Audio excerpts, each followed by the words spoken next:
Hi and welcome back to the lab. Today we are going to take a look of this ASSA Desmo. It's a pretty cool lock and I wanted to show you how it works. It may seem quite intimidating at first, but it's not that difficult to grasp on. It is a bit difficult to pick, but when you know what you are doing, it gets a bit easier. First of all, you have this oddly shaped key with this grooves, sliding grooves on both sides, and you have this pickup notches on both sides. So if you look, I just put one side of those sliders inside. Can you see them?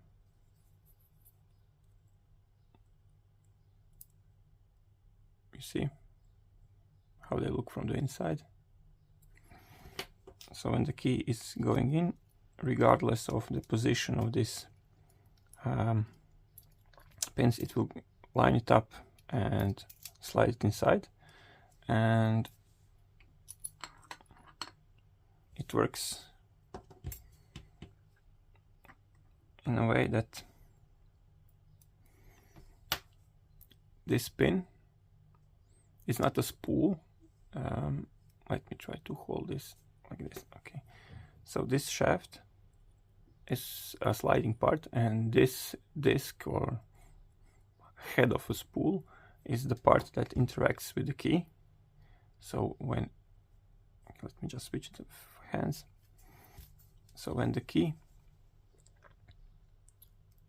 is inserted, this will pick it up, slide it into the correct position. Actually, the other way around probably. And if you take a closer look at the pin, you can see that it has 3 serrations. One of those is quite deeper, and this is because of this locking pole that has this cutout. So when the locking pole is in a, let's call it a false gate, okay, it's quite narrow. Over here we have a little bit more play. I know that you cannot feel it, but yeah.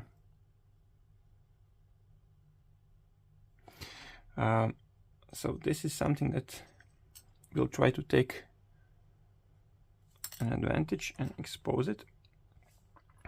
To position myself into the, and to pick it, I'll use this half diamond. This one is a small one from Bad Bob's. The pick just slides and positions itself correctly, and then with just turning off the pick, you can pick up the sliders. Regarding the tensioning, I will be using the tensioner that comes with it, but one thing is quite important, is that there's as much as less as possible gap here, so you can do the counter rotation, because all of those serrations will require you to counter rotate, and probably some other pins will fall down, and this is what's a bit difficult with this lock. Okay, have I forgotten something? Probably that's it. Oh yeah, one more thing. This lock has this washer, and which interacts with this cutout on this body of the lock, so it limits the rotation to 90 degrees, and it was crimped on mine, so I had to file this off a bit. So be aware of that if you cannot take it out. These are high security locks used on vending machines and arcade games or something of higher value, and they are quite fun to pick. Okay, I'll assemble this lock quickly and I'll show you a video of me picking it. Oh, one more thing, whenever you are doing this assembly, check out that all the gates, as you can see on the bottom there, are aligned, and this is where the sidebar goes in. If you don't get them correct, your key won't be working.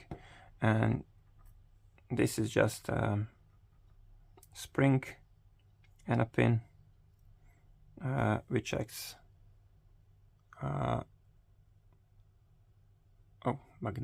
non-magnetic, yeah, which just acts as a spring to push this sidebars outwards into the lock body, and it interacts with these cutouts on both sides. So we need to pick both sides to be able to turn this. Okay, I'll pause for a moment and I'll see you on the picking.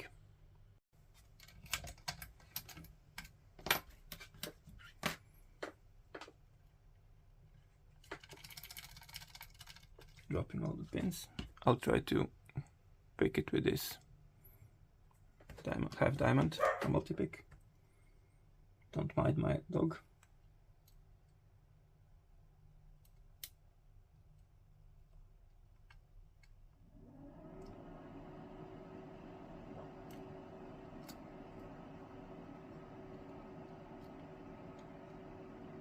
So nothing on the left side.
Just lost my third one.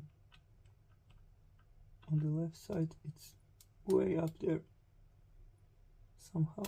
Okay. Is it binding?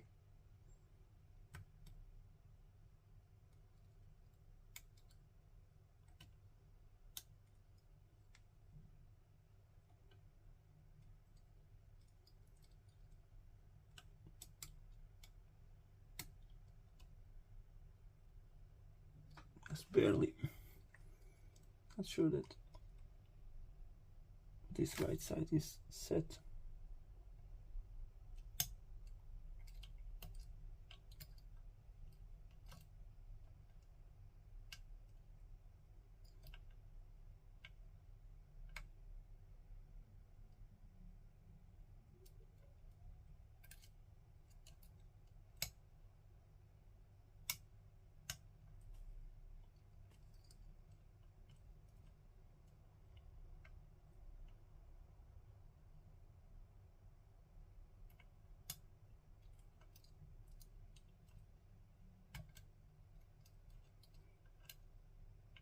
just the slightest touch and it propels way up.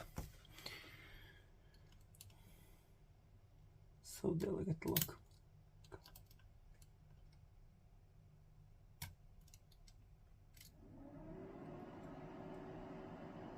Oh, I shot number one.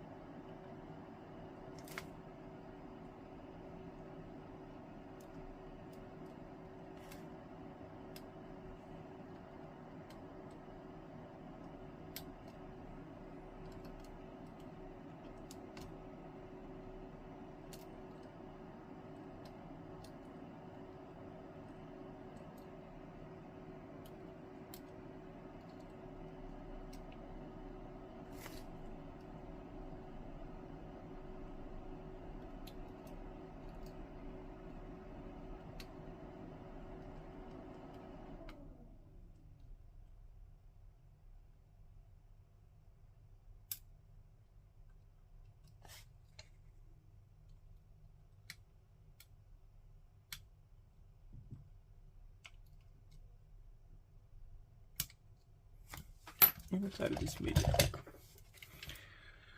not medium hook, medium small diamond.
Oh,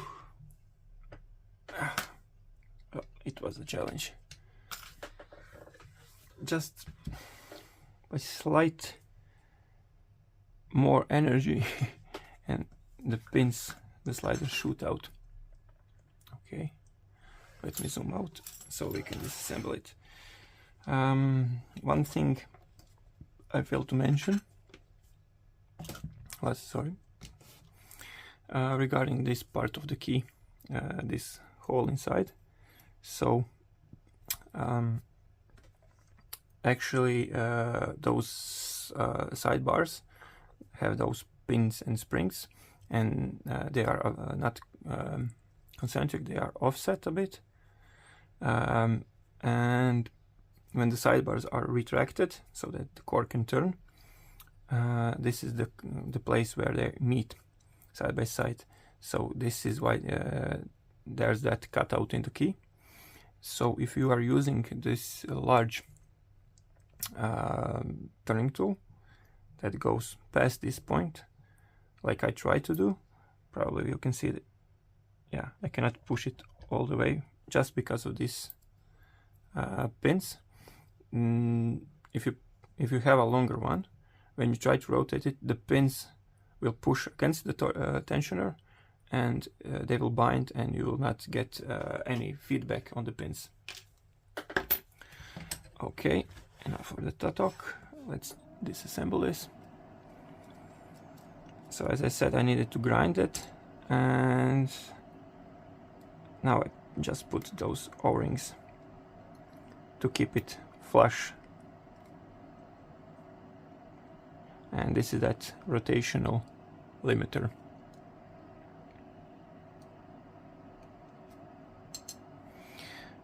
You don't need a follower for this one, just bear in mind where these sidebars are, and when you are pushing them, grab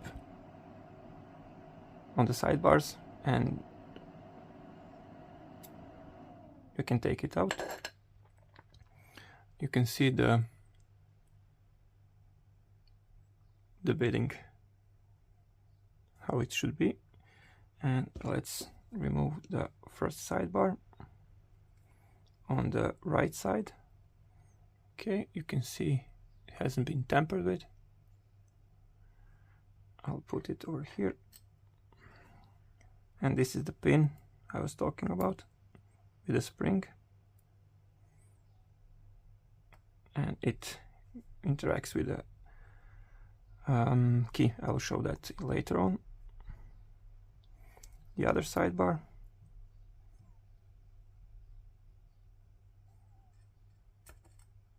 Okay. And its pin just pop out. And spring is in here, thankfully. Okay. Don't want to lose any of those. From the left side, I'll do a close-up later on. Okay.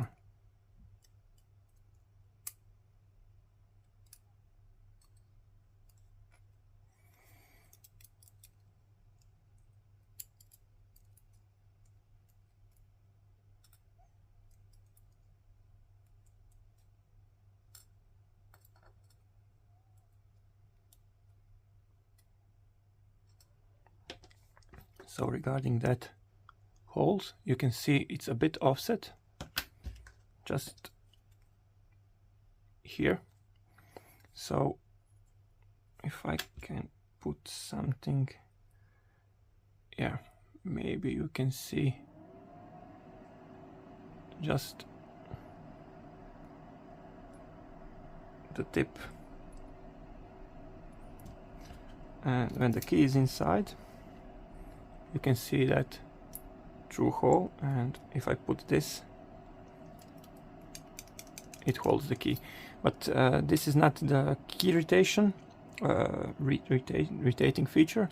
Actually, the sliders, when they are in their positioning and the sidebar is inside,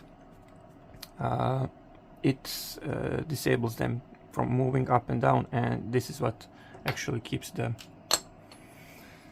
key inside. And let me just take the key. Okay, these are the pins, and let me just turn this sidebar around. Oh, okay, and there it is. Sorry for the long one. Hope you liked it, and I'll see you on the next one. Oh, by the way, I did try to pick it with this Mad Bob's one, but I'm so afraid of damaging this tool because MadBob doesn't make them anymore. And this is basically the same profile, and I use this multi-pick half diamond, smaller one. On the larger one I got this issue that when I was inside I would bump on the other pins, especially on the last ones. So I still need to practice on this one. These two I had barely any issues, but with the last ones I still don't have this finesse, and I would bump on both, especially on this one. I had really trouble with this one. So yeah, it needed to be right in the middle. Okay, sorry for the long one once again, and thank you. See you on the next one. Bye.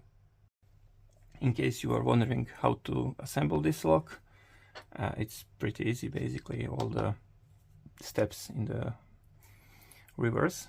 So populate the pins.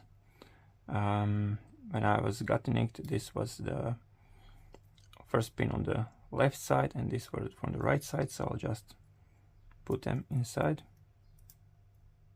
like this, with those discs on top.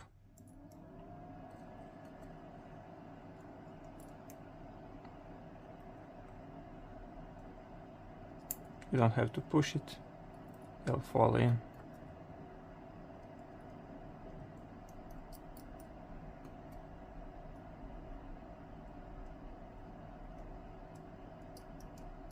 Okay, when you did that, now I can show you.